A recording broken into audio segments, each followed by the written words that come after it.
దేవునికి స్తోత్రం. అందరికీ నా హృదయపూర్వక వందనాలు. Praise the lord. దేవుడు మిమ్మల్ని మీ కుటుంబాన్ని దీవించి ఆశీర్వదించును గాక. ఈరోజు దేవుడు మనందరి కొరకు తెలియపరిచిన అద్భుతమైన చక్కటి గొప్ప వాక్య సందేశం మాటలు విందాం.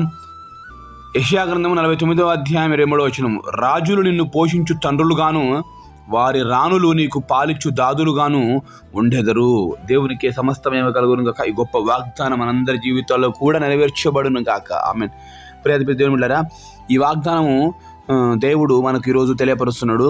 మనం జాగ్రత్త గమనించినట్లయితే రాజులు నిన్ను పోషించే తండ్రులుగా ఉంటారు, రాణి నీకు పాలిచ్చే దాదిగా ఉంటుంది అనే గొప్ప వాగ్దానాన్ని తెలియపరుస్తున్నాడు. దీని అంతరార్థం ఏంటంటే, ఒకవేళ నీ తల్లి తండ్రి ఏమీ లేని స్థితిలో ఉండి నీకేమీ పెట్టలేని స్థితిలో నీ కుటుంబం ఉన్నట్లయితే, నా పరిస్థితి ఏంటిది, అందరు చూస్తే అందరి కుటుంబాల్లో అందరూ ఉన్నతమైన స్థితిలో స్థాయిలో ఉన్నారు, నా కుటుంబ పరిస్థితి చాలా దారుణంగా ఉంది, ఇంత బాధగా ఉంది ఏంటి, ఇంత పేదరికంగా ఉన్నానేంటి, పేదరికం అనుభవిస్తానేంటని చెప్పేసి నువ్వు బాధపడుతూ కూర్చున్నావేమో. కానీ దేవుడు ఈరోజు ఇస్తున్న మాట ఏంటంటే, రాజుల చేత నీవు పోషించబడేదవు. ఆమెన్. దేవుడు ఒక వ్యక్తిని ఎన్నుకుంటే ఆ వ్యక్తికి ఏదైతే కావాలో దాన్ని దేవుడు ఇప్పించగలుగుతాడు, ఇవ్వగలుగుతాడు. దేవునికి సమస్తమేమో కలుగును గాక. అంటే చూడండి దేవుని బిడ్డలారా, అంటే నీ పేదరికం దేవునికి ఏమీ అడ్డం కాదు. నీ పేదరికాన్ని దేవుడు చూడు, నీ స్థితిగతిని దేవుడు చూడు, నీ ఇల్లు వాకిని దేవుడు చూడు, నీ ఉద్యోగాన్ని దేవుడు చూడు, నీ పరిస్థితి దేవుడు చూడు. కానీ నీవు దేవుని యందు ఎంత విశ్వాసం ఉంచుతున్నావు అది చూస్తాడు. ఎంత నమ్మకంగా ఉంటున్నావు, నాతో సహవాసం చేయడానికి, నా సన్నిధికి రావాలని ఎంత ఇష్టపడుతున్నావు కుమారుడని అది చూచి దేవుడు నిన్ను రాజును ఒక తండ్రిగా చేస్తాడు. అంటే రాజు ఇంట్లో ఎప్పుడు సమృద్ధి ఉంటుంది కదండి. మరి రాజు తండ్రి అయితే ఆ రాజు యొక్క రాజకుమారుడు ఏదంటే అది పొందగలుగుతారు కదా. సో అట్లనే రాజు తండ్రిగా ఉండబోతున్నాడు. ఆ రాజు ఎవరో కాదు, యేసుక్రీస్తు ప్రభువే మనకు ఆ రాజులకు రాజు అయి ఉన్నాడు. ఇప్పుడు దేవుని బిడ్డలారా, రాజులు నిన్ను పోషించు తండ్రులుగా. ఈరోజు నీకు పోషణే కష్టంగా ఉంది. పోషణ తినడం పక్కన, పోషణ ఎంత కష్టంగా ఉంది. నీ కుటుంబ పరిస్థితి, నీ భార్య, నీ పిల్లలు, అసలు ఏం చెప్పుకోవాలో అర్థం కాని నువ్వు ఏడుస్తూ కుషించిపోయి నీరసంగా బలహీనపరచబడుతూ ఎందుకు ఈ బ్రతుకు చేస్తే బాగుండు అనుకున్న పరిస్థితి వెళ్ళిపోతున్నావు. కానీ దేవుడు చెప్తున్నాడు, రాజు నిన్ను పోషించే తండ్రులుగా ఉంటారు, వారి రాణులు నీకు పాలిచ్చు దాదులుగాను ఉండేదారు. నీకు పాలిచ్చేది, పెంచేది, పోషించేది, పెద్ద చేసేది ఎవరంటే రాణి అంట.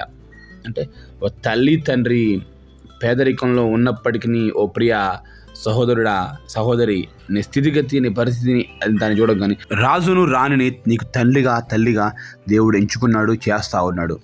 ప్రియ సహోదరి, సహోదరుడా, నువ్వు ఎక్కడి నుంచి మాటలు వింటూ ఏ స్థితిగతుల మధ్యలో ఉన్నా కానీ దేవుడు నీకు ఇగో రాజు కుటుంబంలో ఏ విధంగా అయితే పోషణ ఉంటుందో ఆ విధంగా నీ కుటుంబాన్ని చేస్తానని ఉపమాన రీతిగా నీకు దేవుడు తెలియపరుస్తున్నాడు. నిజంగా రాజు వచ్చి నేను నీ తండ్రిని, రాణి వచ్చి నీ తల్లిని అంటుందా అనేది ఉద్దేశం కదని ఈ యొక్క గ్రంథకర్త, యెషయా గ్రంథకర్త యొక్క ఉద్దేశం ఏంటంటే, నీవు ఎంత కడు పేదరికంలో ఉన్నప్పటికీ రాజుకు కుమారుడుగా ఉంటే ఏ విధంగా ఉంటావో, రాణికి కుమార్తెగా ఉంటే ఏ విధంగా ఉంటావో నిన్ను నేను ఆ విధంగా పోషిస్తాను. ఒక రాజు పేదవాడికి ఎంచుకొని ఈ పేదవాడిని అన్నీ చూసుకుంటా అంటే సమస్తము ఆ పేదవాడికి డబ్బు, బంగారం, ఇల్లు, వాకిలి అన్నీ కూడా ఇవ్వగలుగుతాడు. ఎందుకంటే ఆయన దత్తత తీసుకున్నాడు, ఆయన నాకు ఈ ఇల్లు కావాలి, ఈ ఊరు కావాలి అని అనుకున్నాడు కనుక ఆ పూర్తి ఆ ఊరి మీద కానీ, ఆ ఇంటి మీద కానీ, ఆ వ్యక్తి మీద కానీ ఫోకస్ ఎక్కువ చేయగలుగుతాడు. ఈరోజు నా దేవుడు నీ మీద కూడా ఎక్కువ ఫోకస్ చేసి, నీకు ఏమీ లేదని కురించిపోతున్నావు, నేను ఎక్కడికి పోయినా నా బతికింతే, కనీసం నాకు అనారోగ్యం వస్తే హాస్పిటల్కి వెళ్దామన్న రూపాయల పరిస్థితి అని చెప్పేసి ఎంతో బాధపడుతూ, పిల్లల పరిస్థితి చదువులను బట్టి కావచ్చు, వారికి ఉన్నటువంటి విద్యా సంవత్సరంలో ఏ విధంగా ఎక్కడికి పంపాలో అర్థం కాని స్థితిలో ఎంతో గురించి బలహీనపరచబడుతూ బాధపడుతున్నావేమో. నా దేవుడు చెప్తున్నాడు, ఈరోజు చెప్తున్నాడు, రాజుల చేత నువ్వు పోషించబడతావు, రాజులు నిన్ను ఎన్నుకుంటారు. ఇదిగో ఈ కుమారుడు నాకు కావాలి, ఈ కుమార్తె నాకు కావాలి, నిన్ను పోషిస్తాను అని చెప్పేసి ఎన్నుకొని దేవుడు నిన్ను ఉన్నతమైన స్థాయికి నడిపిస్తాడు. కనుక నా ప్రియ దేవుని బిడ్డలారా, ఒకటి గమనించు, ఇదిగో గొర్రెలు కాసుకుంటుంటే దావీదును రాజుగా ఎన్నుకోలేదా? యోసేపు చెరసాలలో ఉంటే, జైల్లో ఉంటే రాజుగా చేసుకోలేదా? విచిత్రం అండి ఇది. గొర్రెలు కాసేవాడు రాజు ఎట్లయితాడు, చెరసాలన్నోడు రాజు ఎట్లయితాడు? దేవుని ప్రణాళిక అట్నే ఉంటుంది. నీ జీవితం ఇప్పటిదాకా నువ్వు కడు పేదరికంలో ఉండొచ్చు, కానీ రేపు నెక్స్ట్ డేలోనే దేవుడు మొత్తం తలకింద చేస్తాడు. అంతే, మనం ఊహించలేం, ఎక్స్పెక్ట్ చేయలేం. కాకపోతే విషయం ఏంటంటే, మనం దావీదు యోసేపులో నమ్మకంగా ఉండగలిగితే జరుగుతుంది. మనం నమ్మకంగా ఉండలేకపోతే మనం పొందుకోలేము ఆశీర్వాదాన్ని. కనుక ఈ గొప్ప వాగ్దానము నీ నా జీవితంలో నెరవేర్చబడాలని ప్రార్థన చేసుకుందాం. ప్రార్థన. మహాగణుడ, పరిశుద్ధుడ, ప్రేమగల తండ్రి, వందనాలు. రాజు చేత పోషించబడతావని గొప్ప వాగ్దానం నిజమే తండ్రి. నువ్వు మా పరలోకపు రాజువు. ఈరోజు మా స్థితిగతుల వైపు చూస్తూ మేము బాధపడుతూ కృషించిపోతున్నాం, కానీ నీవే మాకు సహాయం చేసే గొప్ప దేవుడు, రాజు అని నమ్మి నేను సూచిస్తున్నాం, కనపరుస్తున్నాం. ప్రభా నీకు వందనాలయ్యా.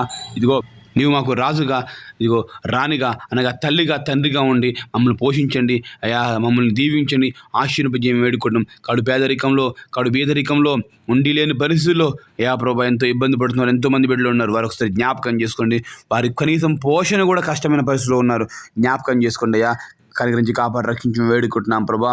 ఇదిగో ఈ వాక్య మాటలు ఎంతమంది వీళ్ళైతే ఎక్కడెక్కడ వింటున్నారో, చూస్తున్నారో, వారి జీవితంలో గొప్ప అద్భుత మహత్కాలు జరిగింపచేయండి. వారి స్థితిని ఒక్క దినంలోనే నువ్వు మార్చగల శక్తిగల దేవుడు ప్రభా తండ్రి. ఇదిగో నువ్వు మార్చి అయ్యా నీ నామానికి మహిమకరంగా బిడలున్నట్టుగా సహాయం దయచేయమని, గొప్ప వాగ్దానం మా అందరి జీవితం నెరవేర్చి సహాయం దయచేయమని, మమ్మల్ని అందరి మీ పాదం చెప్పుకుంటూ మమ్మల్ని తగ్గించుకుంటూ మీ నామాన్ని మాత్రమే హెచ్చిస్తూ నజరేయుడైన యేసు శ్రేష్ఠ నామములో కృతజ్ఞత వందనాలు చెల్లించుకుంటూ అడిగి వేడుకను పొందుకుంటున్నాము తండ్రి.